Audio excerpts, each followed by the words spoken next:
5 मंदिर और उनसे जुड़ी सिर्फ एक मिस्ट्री, थोड़ा सुनने में भी स्ट्रेंज लगता है, राइट।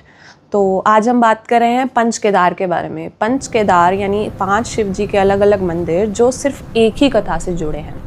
तो आज हम उस कथा के बारे में डिस्कस करते हैं। तो ये बात है महाभारत के टाइम पे, एंड महाभारत का जो युद्ध है वो ख़त्म हो चुका था। पांडव जीत चुके थे, उन्होंने कौरवों को हरा दिया था।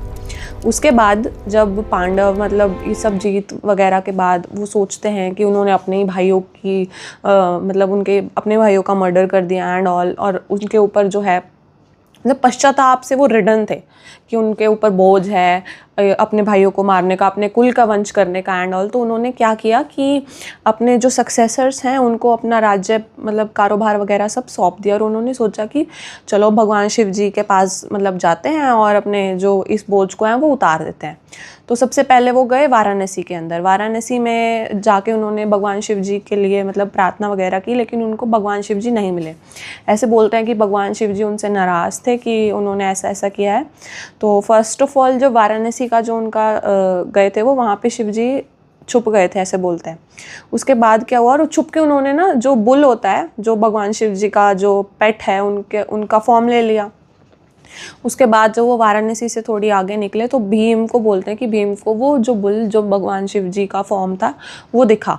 उसके बाद उन्होंने उनको रोकने की कोशिश की, लेकिन भगवान शिव जी नहीं रुके और वो वहाँ से डिसअपियर हो गए।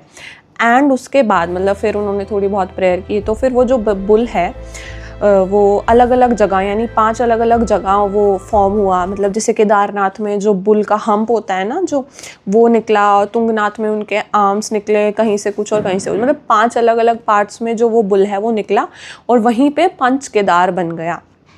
तो और इसमें एक थोड़ी सी लिटिल स्टोरी और ऐड हो जाती है, मतलब इसके वही है थोड़ा बहुत वो ऐड ऑन करते जाते हैं। तो ऐसे कहा जाता है कि जब वो भीम और वो सब उनको रोक रहे थे भगवान शिव जी को, तो वो रोकते रोकते जो वो बुल है वो 5 अलग अलग टुकड़ों में बट गया, और वो टुकड़े अलग अलग जगह जो आज हम पंच केदार बोलते हैं वहाँ निकले। तो पंच केदार में सबसे पहले केदारनाथ, ये तो बहुत फेमस है। यूजुअली लोग पंच केदार में से सबसे ज़्यादा जानते हैं वो केदारनाथ को ही जानते हैं, और बाकी जो पंच जो ये हैं इनके बारे में इतना लोगों को नॉलेज नहीं होती। तो उनके आगे जो है वो तुंगनाथ है जो कि सबसे हाईएस्ट जो पंच केदार है उनमें से है। और उसके बाद मध्यमेश्वर टेम्पल है, कल्पेश्वर टेम्पल है और रुद्रनाथ टेम्पल है। तो ये कुल मिला के 5 जो हमारे केदार है वो बनाते हैं। और उसके बाद हम आगे आने वाली डिटेल्स में इन 5 के ऊपर पर्टिकुलर और इंडिविजुअली डिस्कस करेंगे। तो if you like the story behind Panch Kedar, so do like, share, comment and subscribe